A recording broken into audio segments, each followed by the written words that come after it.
represent the landlords. Where is this building? County or city? And even in my area, Harris County, we're not getting a certificate of occupancy. They're called certificates of compliance. It's even got a whole new name out here. It's ridiculous. So that was step number one. Step number two, you definitely need to stay out of the recommending game. Now, there's nothing out there that says you can't recommend a dude with a hammer. It doesn't, okay, you got a circular saw, you know, a couple of sawhorses and wants to get out there and get the cutting tool before it's fine. There's nothing that says you can't recommend that guy. I, however, am going to recommend you don't recommend that guy. Let me put in the chat what you do when your client says, hey, can you recommend? I love my people, but I say, stop right there. No, I cannot. But here's where you send them. You send them to something called thebluebook.com. Here it is. I mentioned this so much, I never can remember what class I typed it in for, but it's in the chat. You send them to the Blue Book, not Blue Book. That's the Kelly Blue Book for your car.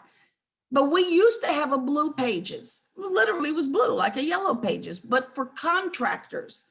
And that book has everything you ever needed: refrigeration specialists, HVAC specialists, carpenters, plumbers, whatever you're looking for, it's in there. Your client can choose their own, because we have lost court cases when we refer people to specific contractors. Even if it's a list of 6 and something goes wrong, you're in the line of fire if you recommended those 6. So the recommending game is not recommended. Now, with regard to construction, the landlord might be giving your client some money, tenant improvement dollars, tenant improvement allowance, build out dollars, lots of different names, TIs, TIAs. The big question on the table is, does the landlord want the money back, or are they literally putting that money out there? There's some nuances to this, and I already know that some of my experienced folks in the room understand why some of the money does not need to be reimbursed. I'm giving you this 30,000 because you need to go on and put the air conditioning in there. This is just a shell of a space. I ain't got nothing. Here's 30 grand. Do what you can. But I want you to get familiar with some terms. Miguel, I don't know if you've ever heard this term before, but have you ever heard the term stub out when it comes to plumbing? You ever heard stubbing out? Has anybody ever heard the term? I'm looking around. I see Jim. Tell us what I'm saying when I say that. Sure. When the plumbing is first set in, for example, it's taken to a certain point before the city will come in and then approve it for the next level. So you can't just do all of the plumbing at one time. You know, you'll say you'll do the concrete, everything under the concrete. But actually, you'll actually put it in before you put the concrete in. They'll look at it. Then you'll put the concrete on. They'll still come back and look at, measure, make sure everything's in place. And you just got pipes out of the ground. It's stubbed out. So, and then, like I said, in each phase along the way, they'll continue to do it until you finally get to the final phase. And what Tim said in a nutshell is this, because he said it, he actually did say it. The plumbing is not where it needs to be. I don't know where you need a toilet. I don't know where you need a mop sink. I don't know where you need a hand sink. I don't know where you need any of those things. So when your client is taking on brand new space, they're the first generation of tenant going in that space, and the suite was not already completely built out with a toilet where the toilet was going to be. Let me tell you now, any landlord giving you money and you're like, oh my goodness, they're giving up $30,000 and you need to stub out for some more plumbing, your money is gone. Just telling you that now. Look at Jim laughing. I ain't seen Jim giggling all day long. Your money is gone. Jim mentioned some key things. The concrete gets poured on top of the plumbing. Yeah, but we also may need to cut that concrete foundation again, just to lay the lines down where they need to be laid down, and then re-pour concrete after installing the plumbing lines. I'm telling you, easy, 15 grand out of the 30 gone on plumbing alone. So don't get happy when you get tenant improvement dollars and plumbing's not in place, electrical's not in place. You're going to absorb all that money on putting basic stuff in the lease. You guys are going to need to be aware of what's happening when you're being given money. Just FYI, it's not always, oh my God, that's so great. We got $30,000. Yeah, and you got no toilets. And believe me, people who represent landlords have already figured out how much they can and cannot give. There we go. Now let me get you back over to that common area maintenance. I'm going to go back. We've been talking about common area maintenance all day today, and we have. We brought it up in a variety of different ways. Roof repair in an office building, elevator maintenance in an office building, trimming trees at a retail center. And this is stuff the landlord's going to do, but he bills your client back for. CAM fees are charged in an interesting way. For the most part, many of you are familiar with the pro rata basis. It's a pro rata share. Your client leases a certain percentage of the building's gross leasable area. And I'm just going to keep it simple. You guys are at a property that has got 100,000 square feet, 100,000 square feet of space available for lease. There we go. 100,000 square feet of space available for lease. Your client is leasing up 4,000 of those square feet. What is the percentage of the square footage your client occupies? 4%. It's 4%, which means you're paying 4% of the landlord's bills. Thank you, Raymond. I see that in the chat. That's it. It's a very simple concept. There's nothing magical, nothing difficult. You're paying 4% of the bill. But there is another way to do this. Now I'm asking because I've never seen it. I'm just aware of it. But to my pros in the room, Chandra, Carolyn, Taryn, Matthew, even Miguel, Benjamin, and I see Jim has got a few things up his sleeve too. Has anyone ever seen GLOA instead? Has anybody ever seen the moving target? I feel like I'm about to give some landlords some ammunition, and I'm about to get some tenants taken advantage of. Let me put this back up on the screen here. GLOA is gross leased and occupied area. When we looked at your typical pro rata share, all we said is this: you have 4% of all the space I have to lease, so you get 4% of the bill. And by that calculation, doesn't matter who moved in, who moved out. The whole place could be vacant except for you, and you would still only pay 4% of whatever bills I have. So, okay, it tells me, hey, make sure you're occupying a place, fill it up, because we need people paying these bills. Take a look at this other means: gross leased and occupied area. That means your percentage changes based on occupancy. So if only 4,000 square feet are occupied and you are the 4,000 square feet, guess how much of that bill you getting? All of it. Now that's me giving you an extreme answer, but at the end of the day, this one is a moving target. It changes with occupancy. Your percentage will go up or it will go down based on how occupied or vacant an office building or retail center is. It's GLOA. If you should ever see this, call me. I have never seen it in business. I know what it is, but I've never seen it. And let me tell you something, as a landlord rep, I don't ever want to see it. You know how hard that is to account for? Every single month, I got to look at occupancy and adjust everyone's CAM bill. I'm not doing it. So it's rare, but it exists. And I just wanted you to know that, because some people think that number doesn't move, and it can. Here we go. Let me just show you what we just said out loud for those of you who need to see things. Let's see, here we go. CAM building. If a building has 100,000 square feet of gross leasable area, it is occupied by 85%. So we've got about 15% vacancy, but it's occupied. And its annual CAM expenses are $90,000. If the tenant that we're working with has 20,000 square feet of space, next slide, this is what it looks like. The 20,000 square feet of space divided by all 100,000 square feet available, that gets us to a 0.20.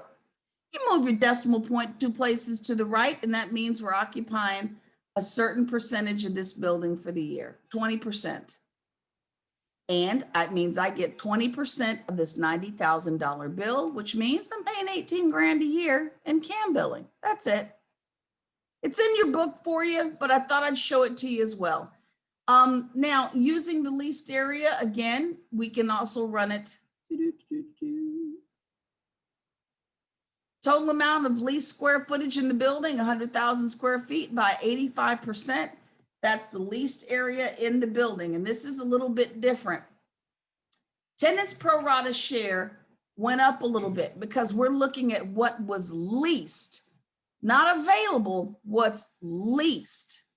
And so now all of a sudden my 20% jumped up to almost 24%. I've got more to pay for now because occupancy is what we're looking at instead of just everything that was available.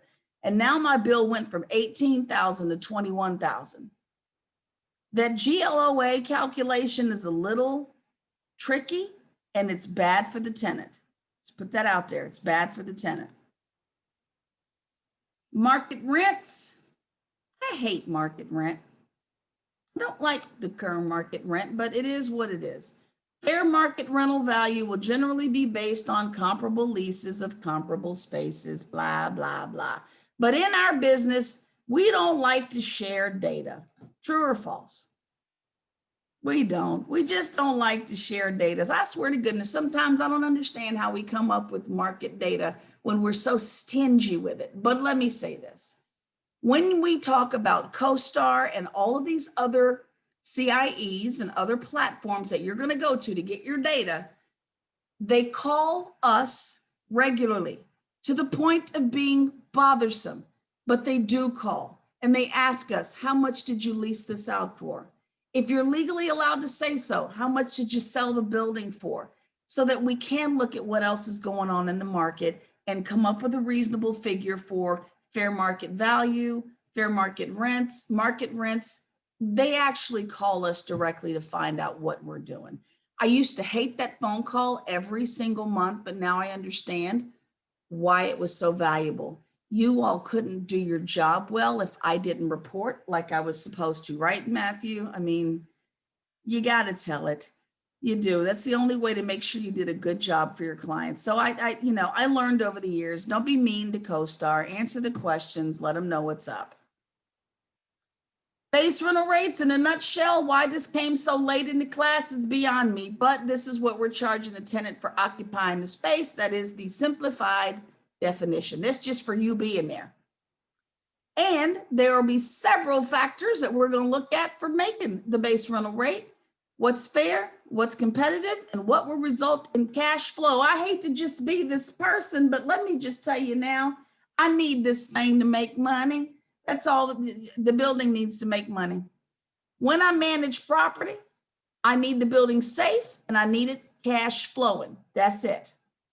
Everything else is secondary. But let me see. I'm going to do something real quick.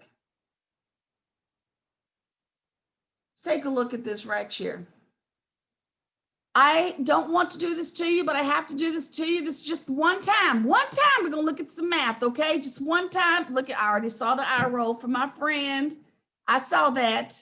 I saw the head roll. Come on, just a little bit of math. Just one little teeny tiny piece of math. We're going to look at some abatements. And I told you we're going to talk about, was it better to give it in the beginning, the middle, or the end of a lease? So in your book, this is in your book. So if you want to untangle this slowly, it's in your book for you. But there is a method that you can look at to find out when we should be, giving this money up, and is it a fruitful thing to do for the tenant or the client? Method number one says take the sum total of all the rents that are going to be paid and divide by the number of rent payments to get an average rental rate. You can do that with rental rates. And that's fine. Okay, we have a basic average. That's okay. All right, wonderful. We got our basic number here. Everybody knows how to run an average. But in Matthew's world, This doesn't account for the time value of money. And I'm sorry to go back there again. I know many of you thought we left this behind. Some of you broken out in hives when we start talking about time value of money. But if you'll go back mentally to section number 1, when we looked at the financial analysis of property, we looked at discounted cash flow to determine what the present value of cash flow is. We're looking at things being reduced in value in the future, but what does that mean to me today? So let's look at something really quickly. In the case of giving concessions, and we're talking about rent abatements, giving some free rent, that affects the investor's ability to have money now rather than later. So we need to look at the effective rate by discounting or reducing. That's what discounting means. We're reducing all of the actual cash flows to determine what's the value to me today. We are going to discount future cash flow so I know what it looks like today. Very simply, take a peek at this. There is a tenant. They're going to sign a 3-year lease, 1,250 square feet of office space at a rate of $2,500 a month. This tenant has asked for and been given 2 months of free rent. Tenant says, I don't really care when you apply. I don't care. Give it to me in the beginning, give it to me at the end, whatever. Landlord goes, Matthew, what's better for me? And so they say that we agree to the free rent, but should I give it at the beginning? Should I offer the 2 months at the end? Or should I put 1 month of rent in the beginning and 1 month at the end and stagger it out? And so based on the example that's in your book, this is what you would see. You would see 2 charts that would make you cross your eyeballs, but it's not that difficult. Let me draw a line down the middle of the page because these are 2 different charts. They're side by side. The book gets a little tedious. All right. So we've got option A, which was, I'm going to give you the free rent over here at the beginning of the rent cycle. Where's my mouse? I've lost my little crazy mouse again. There we go. If you can see where my mouse is circling, there's the free rent, 2 months. What that has done is it has changed the annual rent because in the first year, I only get $25,000 back from this tenant. And then in subsequent years, I get $30,000 back. Fine. If I give it all to the tenant at the end of the year, then it's reversed. I get $30,000 my first year, $30,000 my next year, and at the end of the term, I'll only get $25,000. This might matter to your client, so you need to run this. The average monthly rents don't change. I mean, an average is an average no matter where you put these freebies. That average monthly rent is still only $23.61.11. But what the landlord really wants to know is how is that going to affect my cash flows? And I want you to take a look at some numbers that did change. Your present value numbers right here. Those numbers and your effective rental rate figures did change. Those numbers did change. Now, this is a complicated set of formulas, and I'm not going to run you through it. I actually have a little treat for you with regard to running through it, but I am going to show something to you. Let me go back through example C just to show you one more thing. Take a look. We have 1 month of rent free at the beginning, and then month 36 down here at the back. Again, the averages didn't change. $23.61.11 was fine. But our net present value did change, and so did our effective rental rate. Those 2 numbers did change. And in your book, you can look at this a little easier than I can show this to you on the slides. But at the end of the day, what we discovered, let me show you the beginning, the end, and look at me with my arrows. A little too late for that. Come on, y'all. Here we go. Method number 1 is the same as calculating the effective rent without considering any time value. That method that we counted was an average, and that average is the same across the board. So method number 1 would have answered the investor's question by saying it doesn't matter when you give the rent. But if you did it a different way, looking for net present value with a discount rate that the landlord set at 8%, the calculation is a little different. And when we come back, we're going to look at that, but I'm going to show you a video that's going to simplify your life, because we're not going to put pen to paper. We're going to get practical and run formulas in a calculator like a normal human being. So with all that said, if anybody finds those wings, holler, because I'm hungry up in here. But we've got a 10-minute break, one more hour with me, exam review, and you're out of here.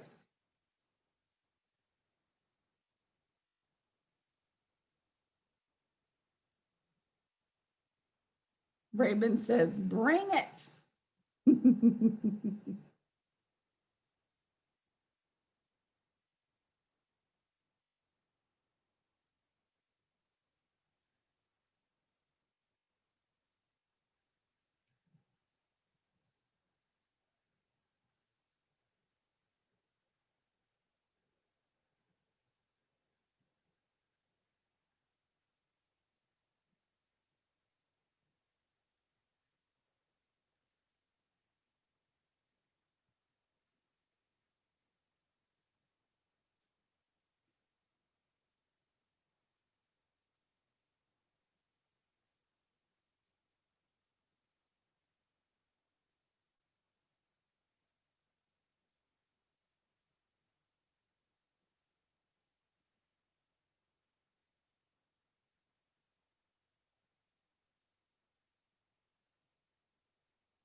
Hey, Candace, what's the matter, sweetie?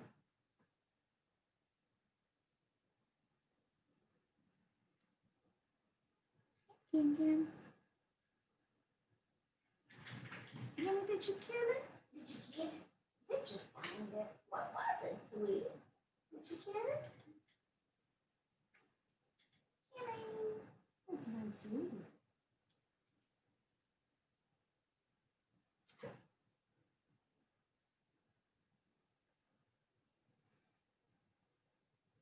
Got about 4 more minutes on your break, my friends.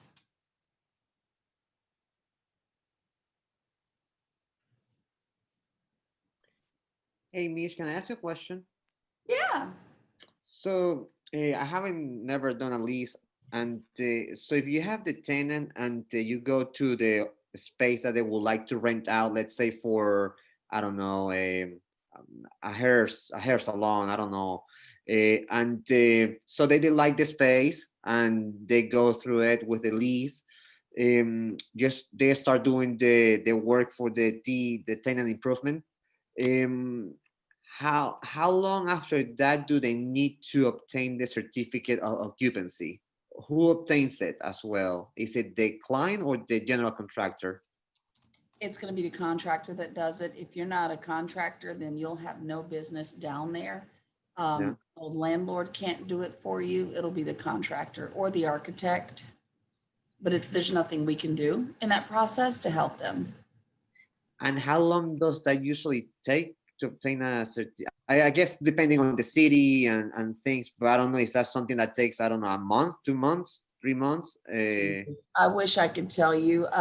You always ask the best questions, and I never have a direct answer for you. Since Hurricane Harvey, the city of Houston is considerably slower than it was before. That much I can tell you with confidence. It's considerably slower.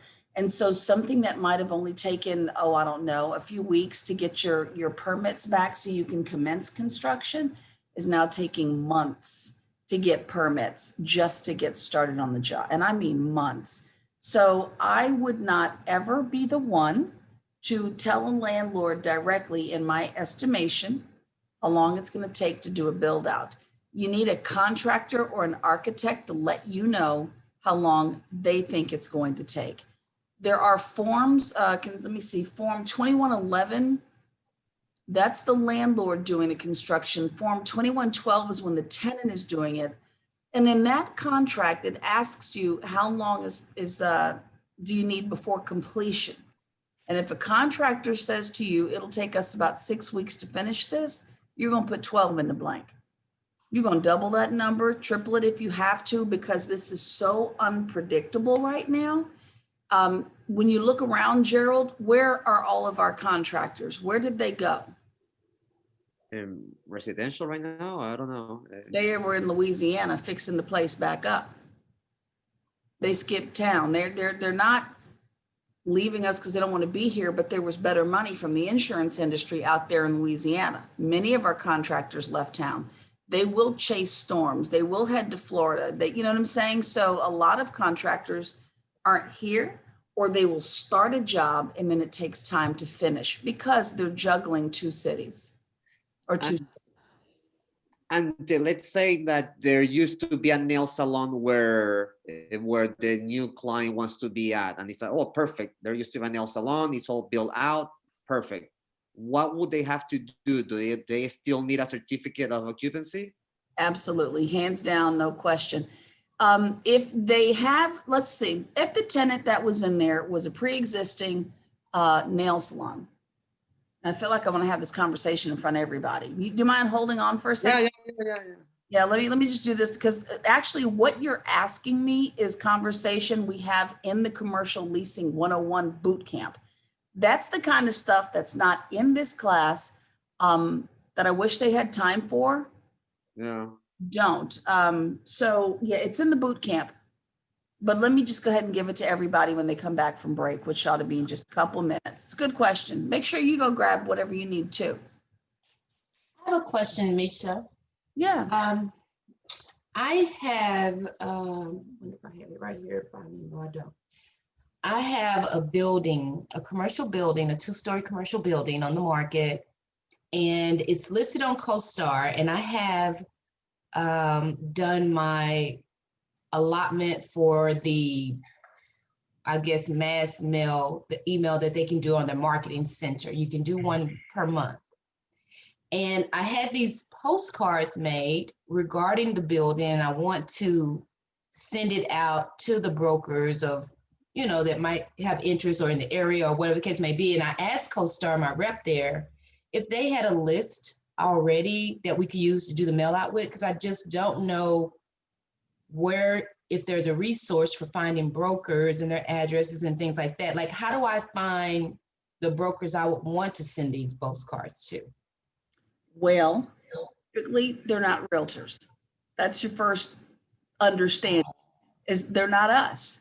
Realtors are realtors because they need access to the MLS, and that's a residential thing. So what you'll find is we're not here. Many of us are working for Colliers International, which is a commercial brokerage.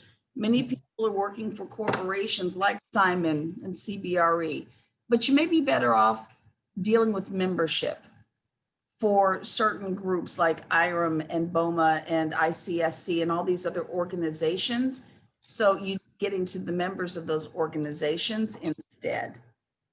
You've got, it is a little different. I have to admit, for us to be in a database, it's not the same as the realtors are set up in a database, because you can go to the MLS and pull down every agent.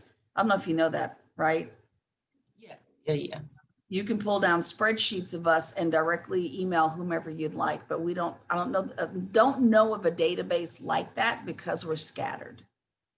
But Okay. you looking to market the property? Yes. This is gonna sound real basic, but it still works. This is gonna sound so basic. I don't know of too many tenants who are happy with their existing leases. Tenants go into spaces thinking they knew what they were doing, find out somewhere along the way that they missed some negotiation points. And so when they run into a person like you or Min or somebody who knows this, they jump. Oh my God, can you help me? And so what I used to do is literally go to the spot next door, go to the building down the street, go to the building across the freeway and let those tenants know I got space. You'd be shocked if it was about to term out and say, you know what, I need a new place to be. Now that I understand a little bit better what's in my lease or what's not in my lease, now I can negotiate. You'd be shocked. So for me, old school visits directly to other tenants around me always yielded some results. What about now? This is for sale. This is the building for sale. Same thing. You'd be shocked who wants to buy a building. But if you want to get to those brokers, you may end up having to go to organizations as opposed to looking for lists to download. Okay, use organization. Same So thing. I'm a member of CCIM, so I guess that'd be the best place to start. Yeah. Are y'all able to share with other CCIMs? I know we have a dash, kind of a social media portal where they can communicate with it's like a little Facebook for us, you know, so you can kind of share information, ask questions, things like that. Right. So Now, maybe I I ask can. you, why are you up in here? Sandy, Huh? why are you? Me? Yes. I'm just now making the transition. It's my first building. I've been in real estate since 2001, residential. And But I'm you have trying your to make the CCIM. leap. You have your CCIM? Well, okay, there's a price differential. Number one, like I said, I'm new to trying to transition to commercial and land development. And so, you know, I want to learn as much as I can. I'm trying to actually get a actual career in CRE in terms of a full-time paid position. So I'm looking at a allotment of things. And so they're looking for more experience and education and things like that. So I'm just trying to add to my little resume. Okay. and But no, I learn. could have sworn I heard you say that you have your CCIM. Do you No, have? no, not have it. I just became a member of CCIM the end of last year. Gotcha. Then you may be able to communicate with other members. Gotcha. Thank you. Okay. Because I was like, you know, you don't have to sit up in here, right? You have it. You don't have to take I these. wish. Right? Give me 2 seconds, guys. I need to go get something that's halfway across the room. Give me 2 seconds.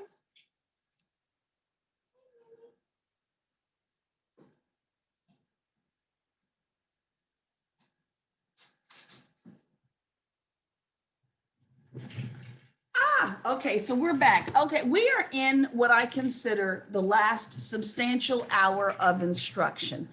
If you know me, you know that the last hour we're doing exam review. And considering we've only had one section of class, then that means exam review is going to be what? It's going to be short. So for the person who was inquiring about early dismissal, chances are we will have that today. Chances are we will have early dismissal, but we have gone through all of the required information today, plus some. So I know that some people sincerely get frustrated when class ends too early because they feel like they didn't get it all. I'm letting you know now, you got it all. So one more hour, then exam review, and we're done. Is everyone else okay? If you want to, at this point in your day, stand up, do that. You do not have to stay seated in front of this computer. There you go, men. Get up, stretch. If you need to stand for the last hour, it doesn't matter. Just don't be a distracting person. Ladies, y'all know what it's like to take your men to the movies, honey. About 30 minutes into the Notebook, they are gone, just gone. So we know that men, right? Like Grant says, 5 minutes, I'm tapping out. So unless I start either throwing footballs or bouncing basketballs and this turns into a sports broadcast, I know mentally many of you are gone. We're almost done. But if you need to stand up, circulate yourself, move around, that's just fine because this is the hard part of the day. One more hour and we're up out of here, y'all. Although I've enjoyed the heck out of this. Now, question on the table. Gerald, go for it. What was your question? Yes, if I'm working with a tenant who wants to rent out a nail salon, and there used to be a nail salon, the place that they now want, do they need to obtain a certificate of occupancy, or what will be the process like with the landlord? And I don't know, what would it be like? Sure. Anybody want to take this one? I'm looking across the room. Taryn says, heck no, I'm out of there. Anybody else want to take it? I think that they should get their own certificate of occupancy. Absolutely. Here's where we're going with that. First of all, it's an absolute legit question. And Joe, thank you for your response. A nail salon in Houston and Harris County is going to be a class B or an M. I think it's a class B. If the business was, if the business has a certificate of occupancy on the suite, and the suite was built out to be used as a nail salon, and another nail salon wants to move in and move nothing, not one thing, the city may allow maybe a name change on the certificate because everything still stands and nothing moved. That has happened before. Now, typically that happens when there's not a big gap in vacancy. But if the certificate is still good for the existing tenant and the new one comes in and isn't moving anything, a name change may happen. However, I don't care if one nail grinding table got twisted sideways. We have changed what we told the city we were doing in terms of how the place was set up. And that dictates a whole new inspection. And they may say that you got to do things like put that table back where it was supposed to be. This is not your wheelhouse, Gerald. You can't assume because it was and will still be the same thing that I don't need one. I'd asked the question earlier, who knows what plumbing codes the city of Houston is using right now? 2017, 2019, what are we doing? If you don't know, you stay out of that. And so to answer your question, when it comes to construction and permitting and certificates of occupancy or compliance, when your client asks you a question, if you're on the tenant side of the table, I don't know. Let me refer you back to the landlord or your contractor or your architect. That is about all you're legally allowed to do, unless you are a contractor. So the answer to your question again is maybe the existing certificate can stand, but the best thing to do is what Joe said, get your own. Get your own. Seriously, it's the best thing to do. Some cities actually make you register your business first. So it's not even just having that certificate. You have to have like clearance to do business in the city under whatever said name. And there you go. And there is no one size fits all, depending on where you're at. This is the part where I get scared for us, because those of you coming from residential into commercial are so helpful in nature that you have helped into an area that will get you involved in a lawsuit. And construction is one of those areas. You just must master telling people, no, I can't help you with this. Let me help you find an alternative, but I can't get involved in this per my license. If you're going to use Texas Realtor contracts, it's even written above the signature line that you're not supposed to help with any of it. It's written right there. So it'll always remind your clients that, you know, while I would love, because my uncle is fantastic, I cannot make recommendations. You send them to the Blue Book. They can back check on the Better Business Bureau.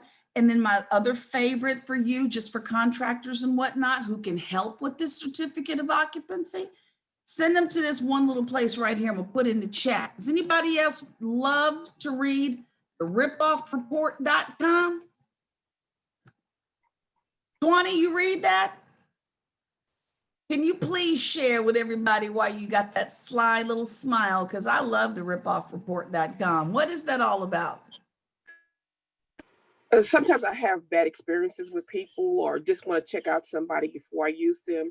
So I'll go there, and sometimes I wrote people up, because I felt like that I was being done wrong in some kind of way, or and they're just to tell me if I want to do business with them or not. Absolutely. And when people feel aggrieved, like somebody has done something massively wrong, they will go to the ripoffreport.com and let it fly. This is not some nice, neat Google review. This is all the expletive cuss words, you name it, they're letting her rip. And it is called the ripoffreport.com. However, the person being spoken about also gets to have a rebuttal. They get to say, no, this crazy lady did or did not do that. This weird gentleman did or didn't do that. Everybody gets a turn. So I do like the ripoffreport.com, because we landed in court behind someone that was in a ripoff report that we didn't know about till it was too late. It happens. But that's your resource there. Gerald, if you can, try not to help too much when it comes to build out. You're not licensed to do it. It's a difficult thing to do. Let me get you all back to, but thank you for asking the question, because it was valid. Can I say one other thing? Please do. On the occupancy or use of buildings, you need to make sure what your clients are doing. I know I do a lot of more like warehouse space and things like that. City of Houston doesn't have a lot of zoning, but they do use that, what kind of business you're going to be in, where, and what you're around. And they may not give you the right to use. You think it's, well, somebody else had it was, it's a warehouse. Well, you want to store certain chemicals. They may not give you the right to do that. They don't see every business as the same. So you make sure that your clients know they can do business in that area, in that building, before they sign that lease. Amen. And there is an out for that situation, Taryn. I've seen landlords and tenants agree to add language to the lease that says, if I cannot get a certificate of occupancy because of something that is materially wrong with the building or my desired use, then this is void and we're just not going to move forward with the contract. I've seen those because nobody was sure until we went down the road of permitting. So excellent point to bring up. But whoever said that this has got a steep learning curve, I think that was the the statement of the day. This is a massive learning curve. Anybody know where Cheyenne went? Where'd my buddy go? Know where Cheyenne disappeared to? I hope he's okay. Waving at you.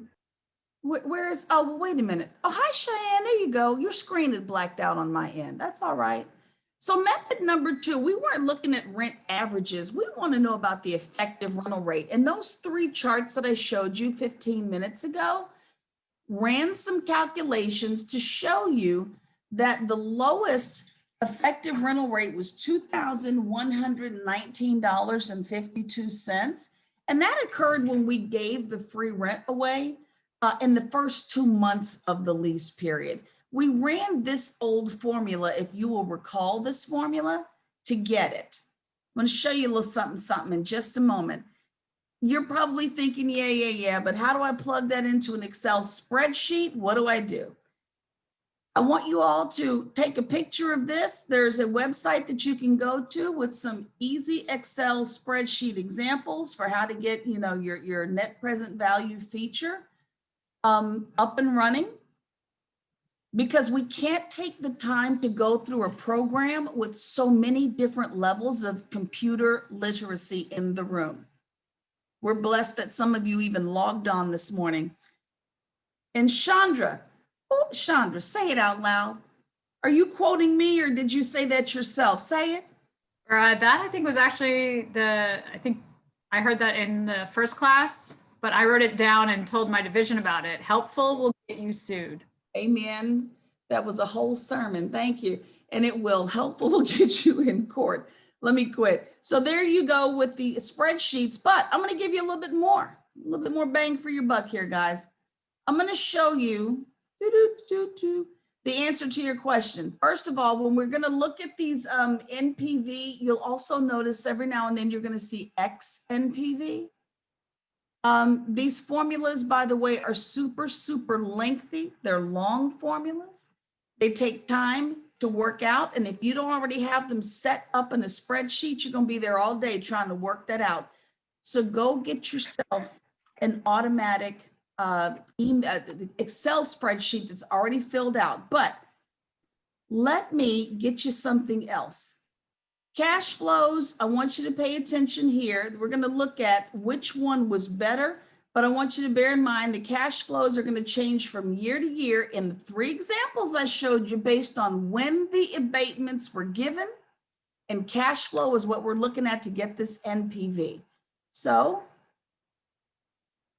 here were the 3 different answers to the 3 different charts. I went ahead and summed it back up for you again, so you don't have to keep flipping all over creation to see it. And it turns out that the effective rental rate changed in every single scenario.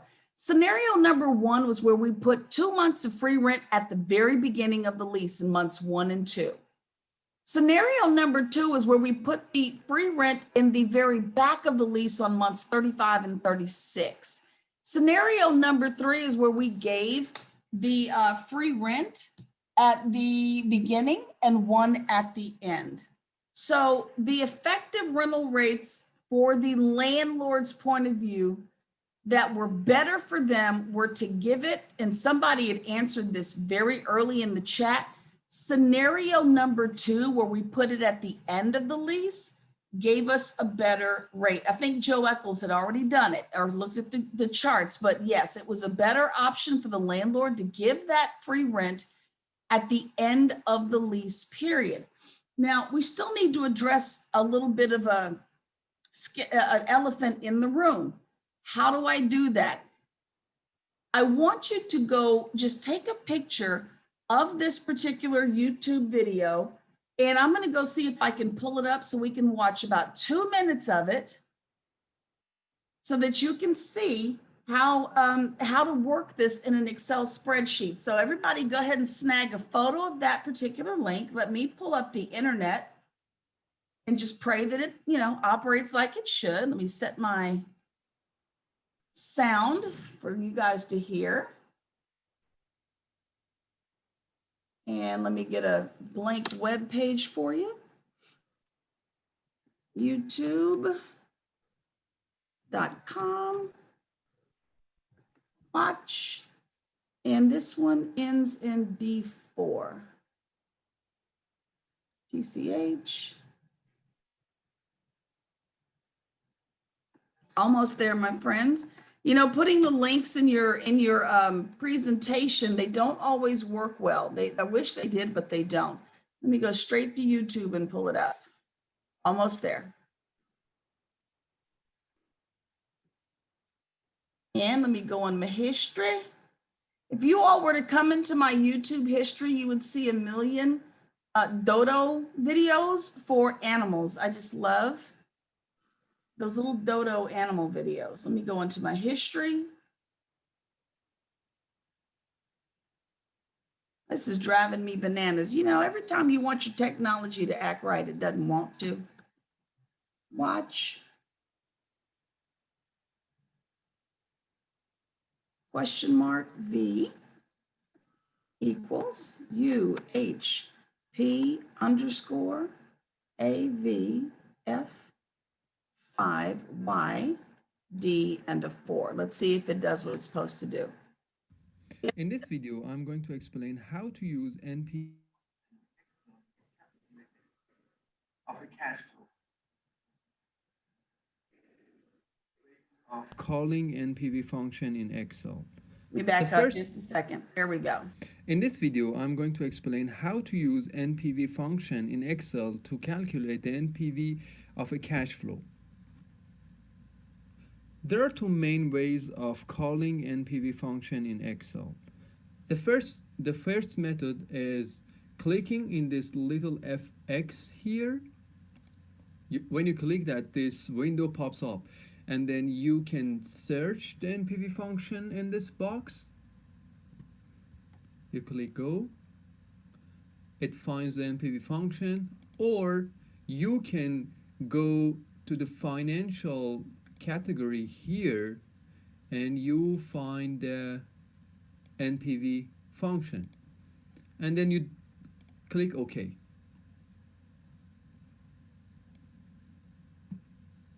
You can see three boxes here. The first one is asking you to enter the rate. This rate is the interest rate that you're going to discount your cash flow and you calculate the NPV. You can write a number here, which is going to be 10%, or you can read this from a cell, which I wrote 10% here.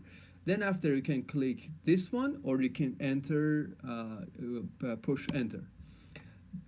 And then after, you can enter the cash flow. You can enter the cash flow one by one in each of these values, or you can choose the cash flow as a series here.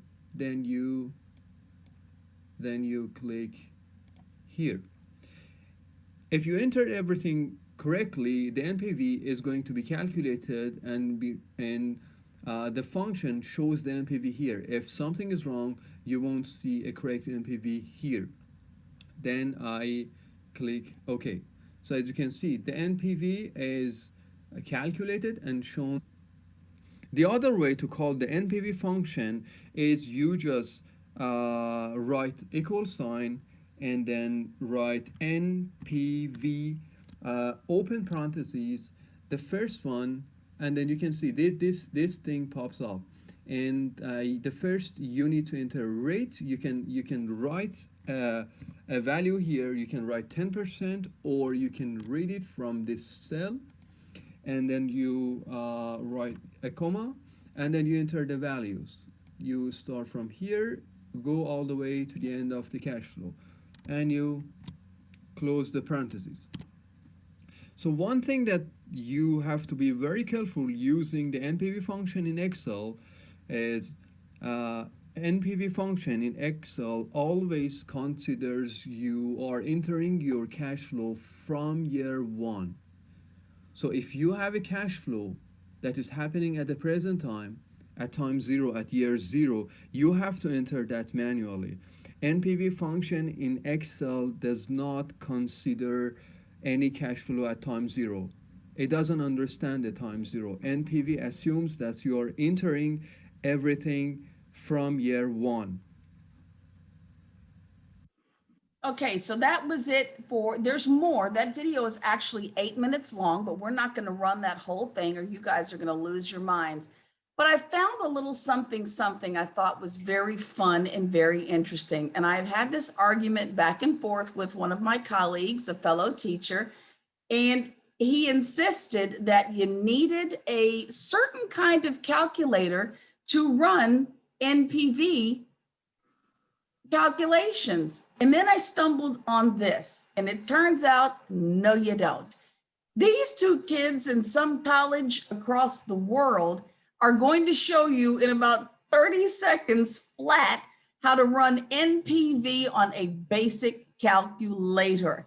So for those of you who do not have any kind of scientific calculator, this thing knocked my socks off. Now, I will tell you this, my cell phone calculator wasn't going to get with it, but the one built into my computer, it did go for it. It actually did allow for this. I was really impressed that this worked. So let me go ahead and pull this video up for you. I was just totally shocked. But if you do what this young lady is going to tell you to do, it actually works for a regular calculator, killing the argument that you need a scientific calculator. Almost there, Q, J, and I think that's a 0. Let me see if that's the video there. Kids on pause. Let me get y'all back to the video. Take a look at this. Share, and here we go.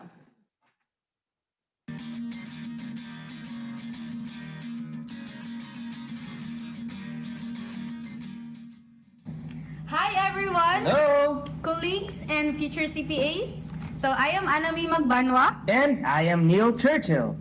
So we are from University of the Visayas. So for today, we are going to teach you how to use the basic calculator in computing for the present value factor and the future value factor. And also, we're gonna prove to you that you would arrive with the same results if you are using scientific calculator in contrast with the basic calculator.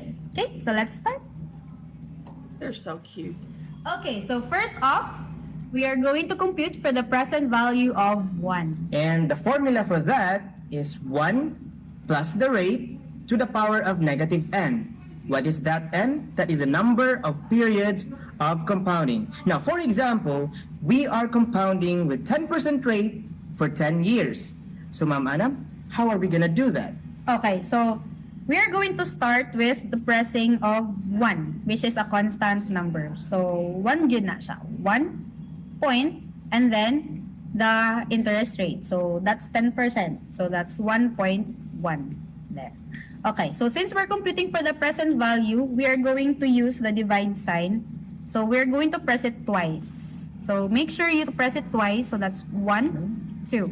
And then we press the equal sign. So the number of times to press the equal sign will depend on the number of periods. So since we're computing for the 10%, For 10 years, so we press the equal sign for 10 times. So that's 1, 2, 3, 4, 5, 6, 7, 8, 9, 10. So your present value factor of 10% for 10 years is 0.3855. So we arrive with 0.3855, the which same. is the same with what I computed with the Using scientific calculator. And don't think I did not sit up over the weekend and yank out every calculator I had. That works if you do it right. So the link, let me put it back up on the screen because I am such a, oh my goodness, I'm not a math fan. Anything that will get me over the hump, I adore. And then there you go. You can save a little money on your scientific calculator as well. But I had to show you that. I thought they were adorable. I don't understand people who are that enthusiastic about numbers, but they were. They were just happy to be there. So there you go. So let's keep going, y'all. All right, so other operational and financial analysis metrics. Well, there's your dog there on the side. You got a rollover analysis. Now, this thing is frequently performed to determine various tenant lease expiration dates and the rates at which tenants choose to term out, basically not renew their leases. Let me drop this thing down real quick.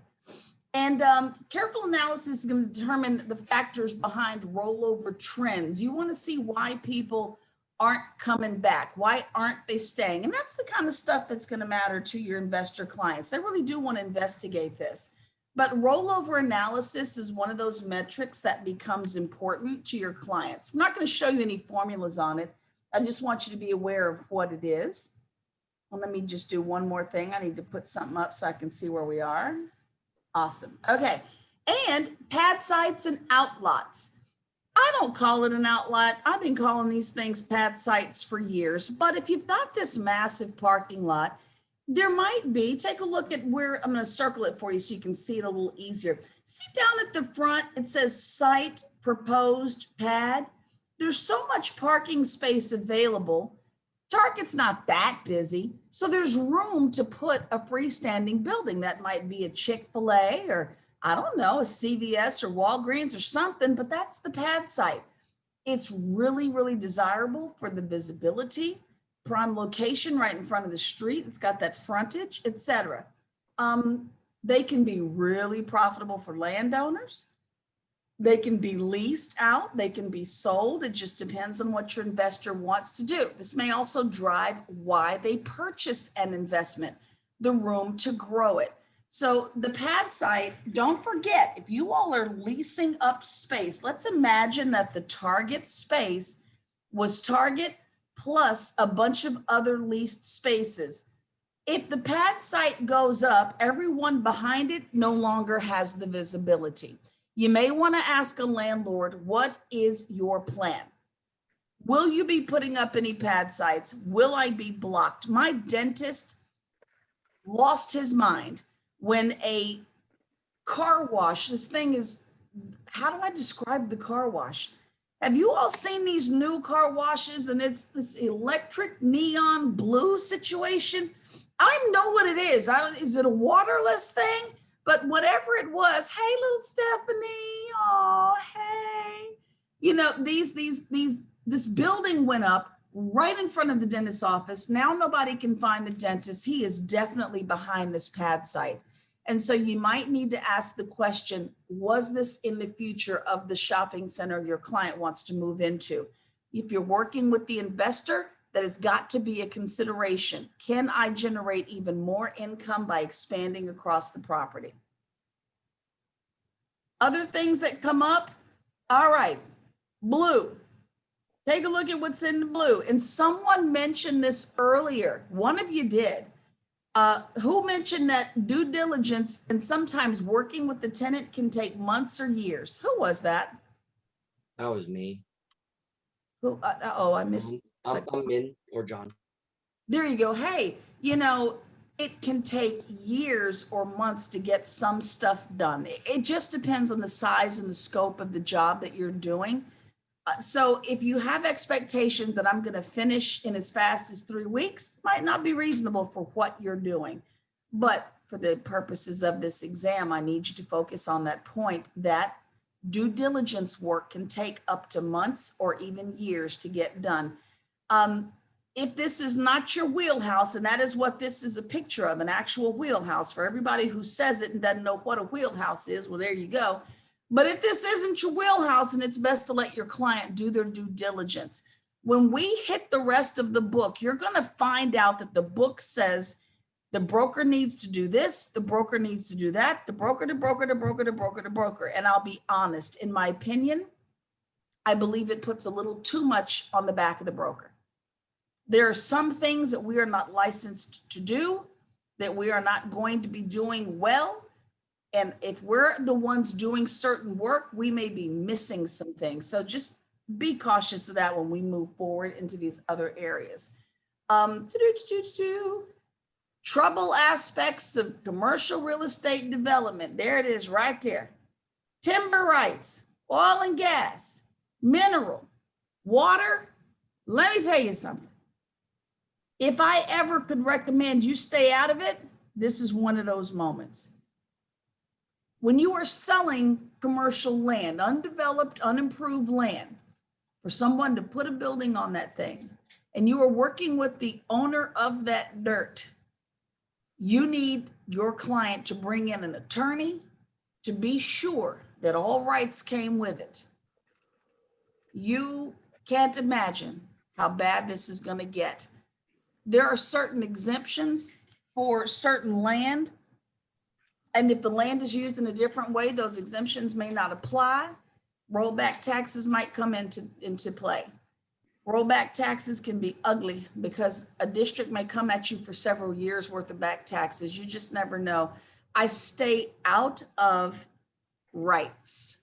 Timber, again, water, oil and gas, mineral, you name it, I'm not in it. This is when the attorney needs to shine. I've done enough. I got your parking, got your signage, got you all kinds of stuff, but that there, I have to admit that's not my wheelhouse. Now, anybody who has worked in these areas before, I'd love to hear from you. Does anyone have that experience? I'm looking at Veronica, Melanie, Taryn, is that a yeah, maybe, kind of, sort of?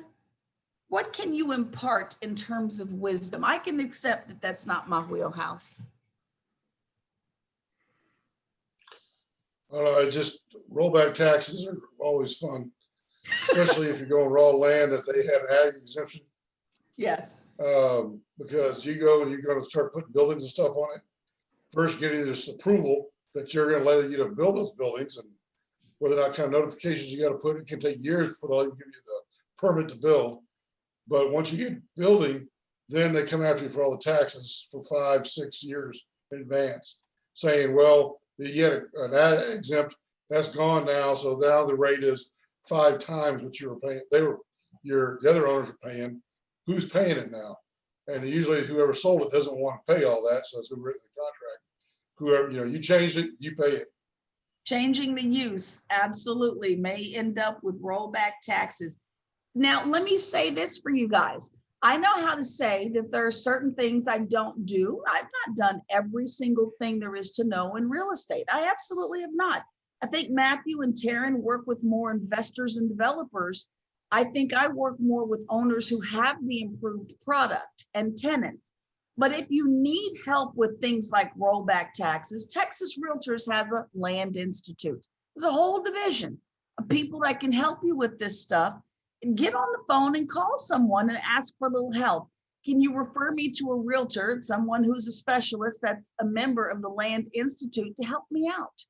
I've got realtor friends that I send all my land deals to because there's just some stuff I'm not going to do. I know better. So if anyone else has any recommendations, you're free to put them in this classroom. None of us are clients of the other. But again, when you begin referring folks, be careful about that. Let me take a look at the chat here. Thank you, Min. Min says we're using too much commercial slang, Taryn. The ag exemption being the agricultural exemption, and that was us speaking our little language there. So there you go. I think a couple of other points to make, and we are going to have ourselves a good afternoon. Couple more points. Here we go. Other risks involved in CRE development: costs could exceed the financial benefits. No duh. Market rents fall prior to lease up due to a weakened economy. We're just going to leave that right there and not make any comments. Thank you. Costs for budgeted construction materials increase. Very much could be the case because all construction materials found their way over to Louisiana and they were scarce out here in Houston. It did happen with Harvey. There was some stuff that we needed that Florida got first. Unexpected delays due to weather, for example. Scarcity of labor and materials. And let me tell you, I've seen construction 1/3 of the way finished, destroyed by hurricanes, and they had to start projects over again. It happens. Then stabilized occupancy. This one also comes up, guys, a lot. In new construction, this refers to the period after initial lease up, when the property realizes its realistic occupancy rate. What's going to be normal for this building? Are we about 88, 92% leased?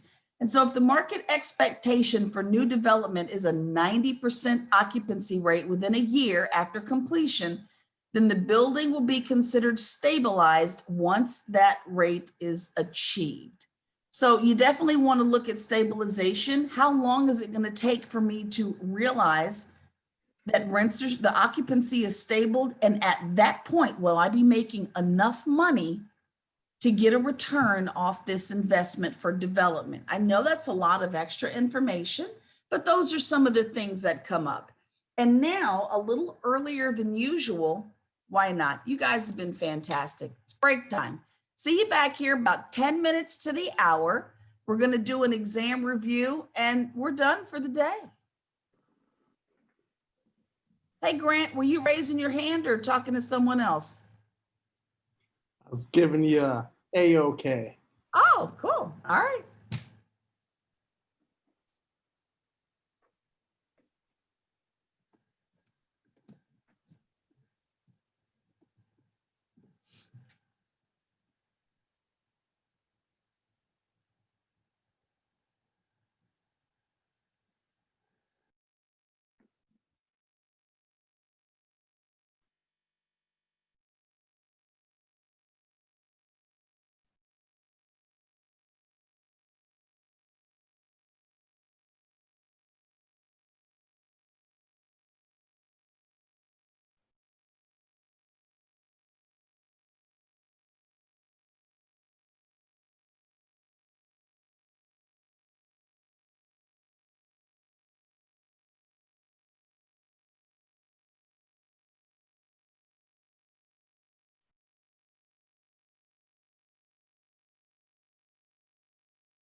Hey, Gerald, you okay in there?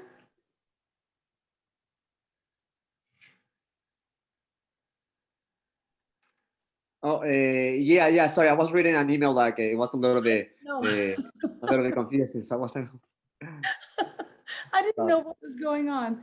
Okay, by the way, if you needed to know anything extra on the side, I'm open to a call from you. Taryn may be open to helping out. Matthew might be available. There's Carolyn. There's a lot of folks in the room, so definitely reach out to your colleagues. You always have really good questions. Yeah.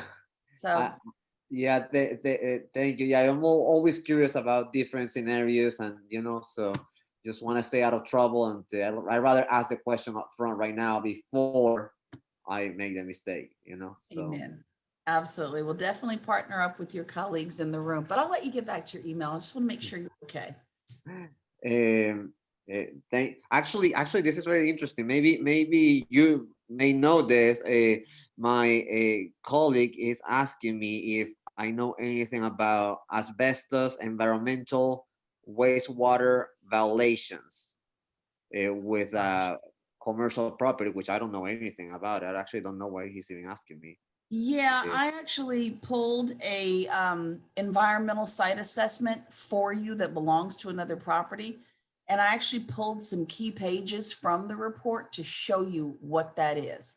So your client is trying to find out, your colleague might be asking you, is there an existing phase 1 environmental site assessment or an ESA already available on the property? Give me 2 seconds. I can already see a guest of mine cut into the door. I need to give him his commission. Be right back. Hey, come on in. And don't let the dog loose. There you go. Yeah, but I do show it to you in a future class, so I got you. There you go. We're not actually in session. We'll be back in just a few minutes, but make sure it's the right amount. I think it is. But I saw your name on that second. Oh, thank you so much. And we're actually wrapping up. If you want to just go, because we're not gonna. We're wrapping up early today. Yeah, I had text you what topic you want. I already texted them to you. You didn't get them?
All right, everybody, we're on the last party class. Y'all get ready to come on back in here.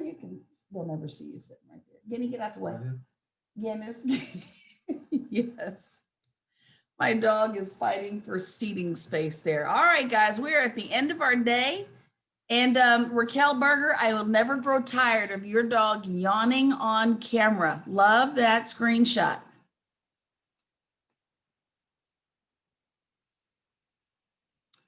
All right, for those of you who are first timers with me, I need you to do something. And for those of you who have been in many of my classes, you already know where we're going with this. We're going to do exam review, except I'm not going to talk you through it. You're actually going to take what looks like a mock exam, but together online. So I need you to do something with your cell phones in order for us to do this. Here's your instructions. Let me pop them up for you. What I need you to do is go to your cell phones. Pull up a blank text message. You're going to send the text message not to a 10-digit phone number, but a 5-digit number instead. Those 5 digits are 22333. You can do this too if you want to. Now, that 5-digit number is where you'll put the phone number. But in the body of the text message, the message you're going to send is right here highlighted in yellow, Mishika Gill 560. And there it is spelled. Be sure that Gill is spelled Guill. That goes in the message, and then you're going to send it. Now, you should get a message back, and the message should come from an entity called Poll Everywhere. When you get that text message, don't click anything.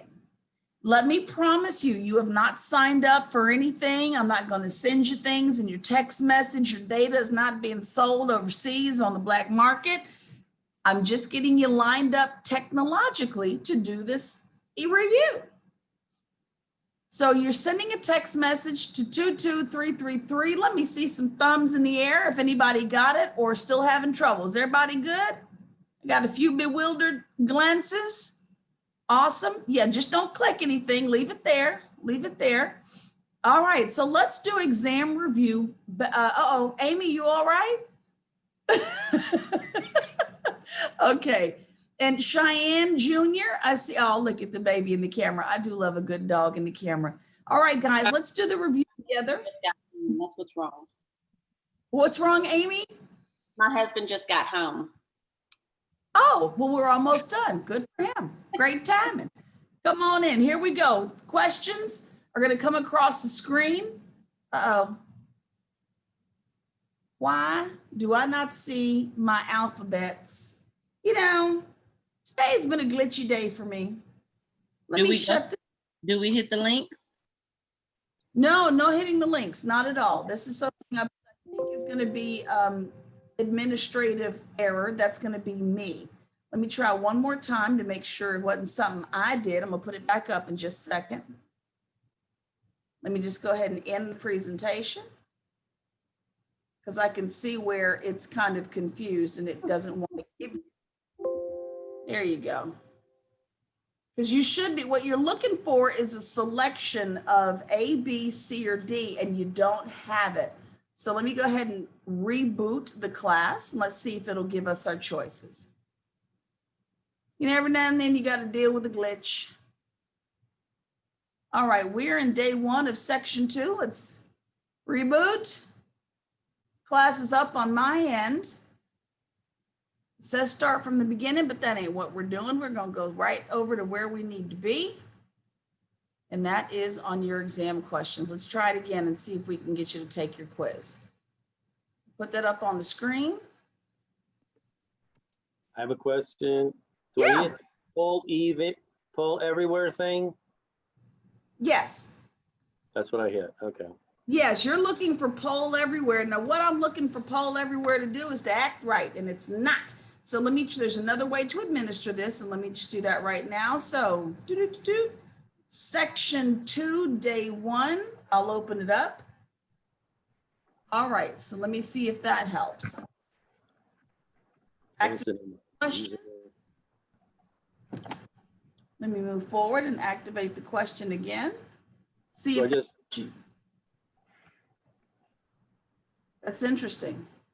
Says join presentation. Do I just put my username? Nope, don't put anything in there. What I'm trying to figure out is why Poll Everywhere and PowerPoint don't want to play nice together, and they're being mean. So let me ask the question out loud until technology catches up with us. Question is, what CRE value concept helps determine whether a planned development can reach its maximum potential? What is that called? You can put your fingers in the air like Lloyd directs us to do sometimes. I like Lloyd. He says, just put your fingers in the air. And it is number 2. It's highest and best use. This is driving me bananas. I want my technology acting right, y'all. I don't appreciate this, not one little bit. There we go. All right, the next one. When using only the average monthly rate method to calculate effective rental rates, what's not a factor?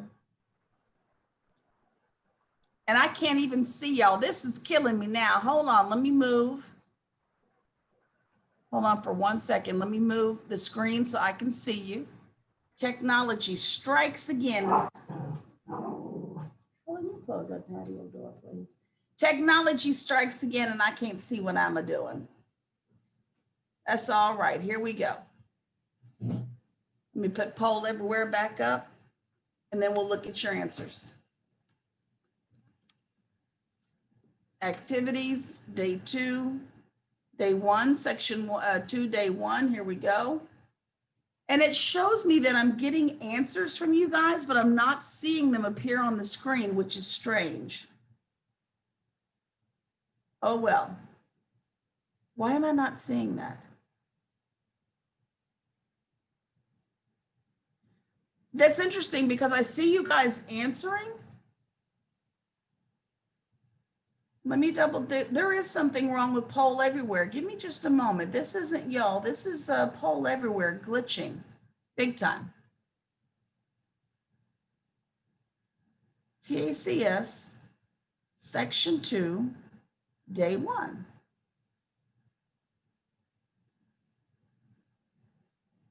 All right, I don't know what's wrong with it, but let's go ahead and keep going. The answer on this one was going to be time value of money. So for those of you who guessed number 1, when using the average monthly rate method to calculate the effective rental rate, what is not a factor? And that's going to be your time value of money. Moving on, I got to click 2 different things. Hold on, y'all. Here we go. What does the statute of frauds say? Looking at fingers, what does the statute of frauds say? Should be all of the above. It should be all of the above. Absolutely. The contract must be for a period longer than a year. It must be in writing.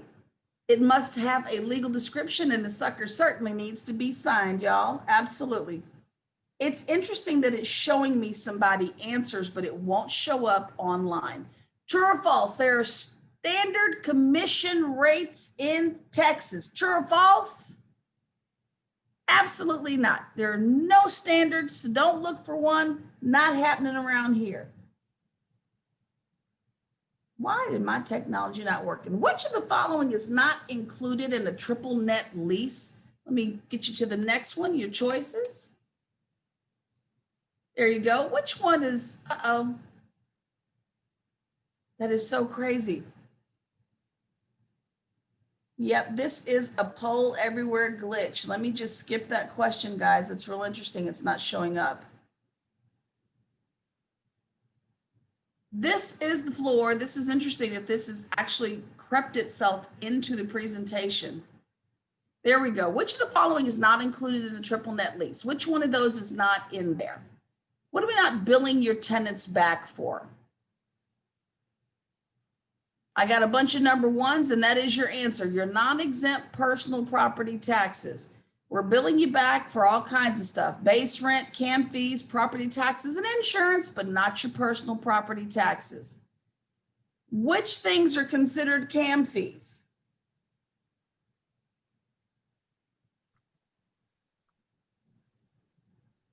Looking for fingers in the air. Which ones are considered CAM fees? There you go. Choice number 4, A and C. CAM fees might be a part of triple net leases, and they might be also called pass-throughs. Pass-through fees. That's the other name that we have for CAM fees. They might be considered pass-through expenses, and they're considered to be part of triple net leases. You hear his butt trying to get in All right, when a tenant remains in a lease space on a month-to-month basis, what do we call that? There you go. Well, Candace gave us the whole, shebang, but it is a holding over situation. It is number 2, choice B.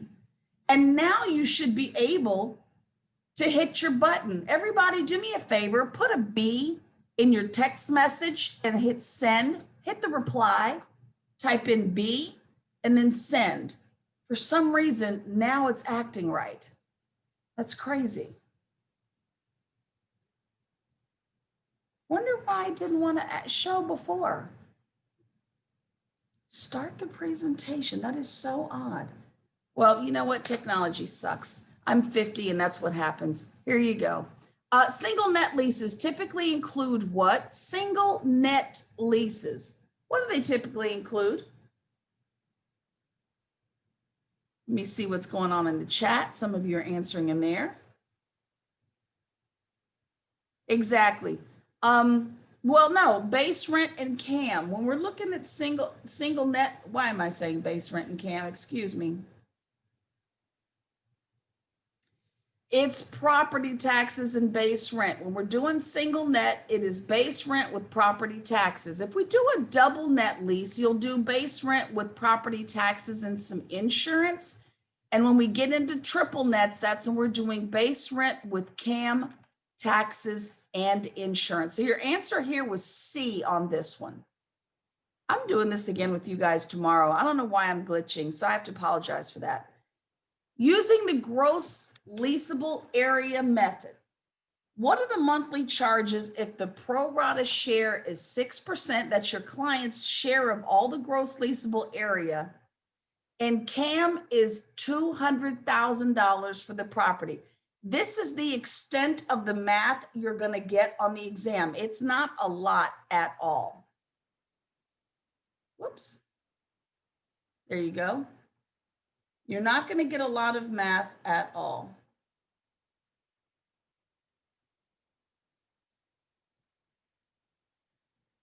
What'd you come up with?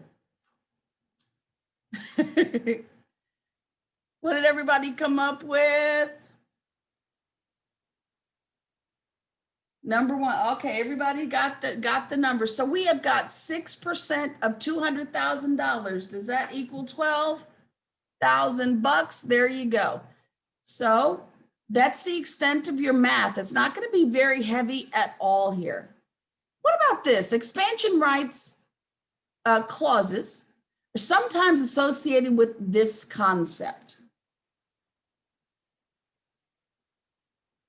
What's the concept? I see 3s in the room, C's in the room, right of first refusal. Absolutely. Sometimes we want to expand, we need right of first refusal. You could do right of first offer, but most often you're associating that with right of first refusal. Let's see if we got any more to go. This is a lengthy one to read. I'll give you a moment. What is typically not true of subletting agreements? A, or 1, it's negotiated between the landlord and the third party. The second one is it's negotiated between the tenant and the third party. Lease obligations are completely assumed by the sublet. Landlords cannot object to the sublet tenant. Or is it A, C, and D, or B and D only? I got real complicated. I don't know who I was mad at when I came up with this question.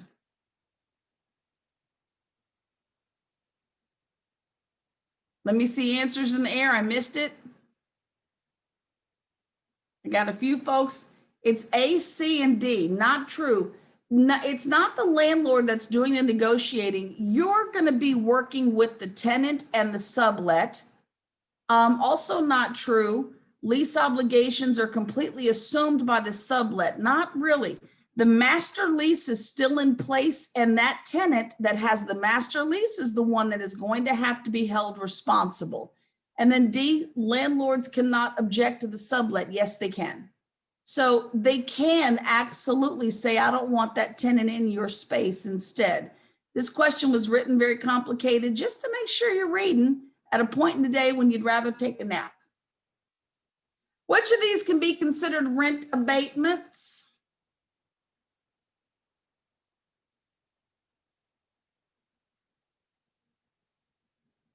Which of these can be considered rent abatements?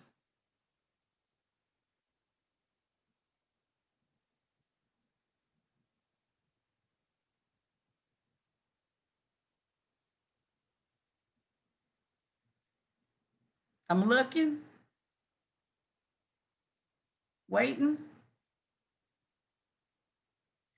Definitely a reduction in base rents can apply.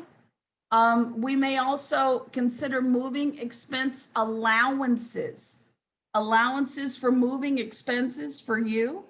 Also, we can consider D, 1 year of reduced base rent. So that was a multi-part answer, A, B, and D. And let's see where we are here. Which of these are factors in effective rental rates? When we're looking at effective rental rates, which of these are factors when we're looking at this?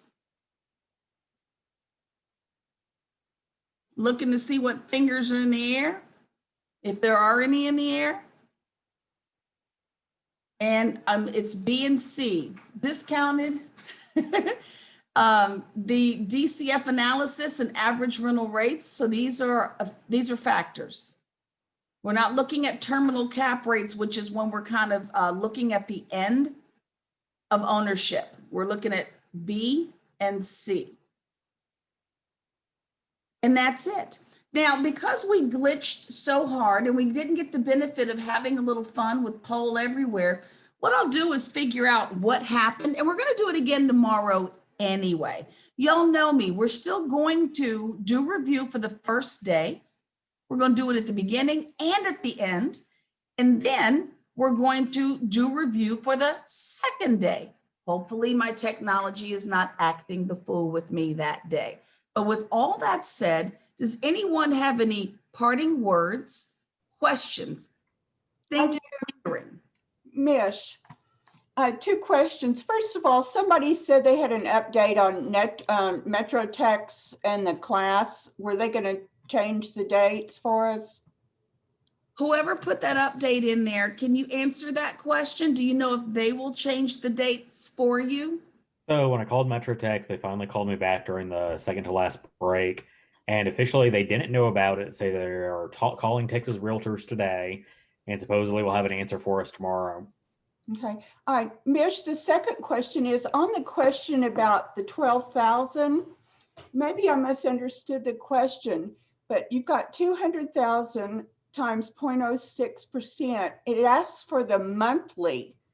Wouldn't that be 1,000? It is 1,000. You know what? You're absolutely right. It wasn't the annual. You all gave the annual number, and if it said monthly, then it would have been 1,000.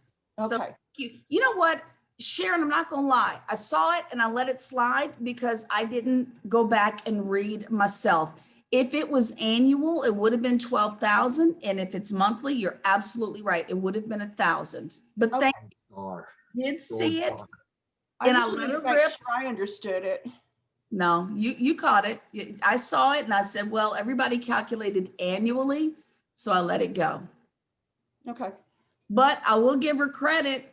She would have gotten it right on the exam. So thank you, Sharon. The one thing I would have gotten right.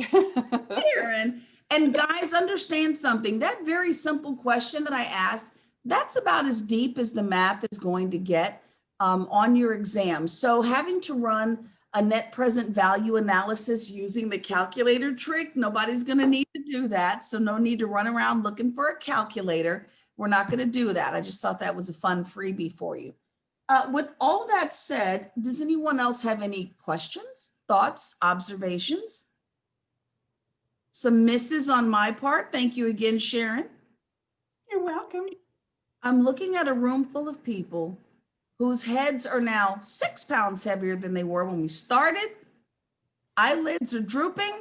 Backsides have lost full circulation. And that means we get to end early today. We've done it all. We've covered our bases. And so because this is an untested format, timing is always, tricky. You get to benefit from that. Y'all have a great day. Let me know if you need anything. Bye, y'all. Bye, proctors.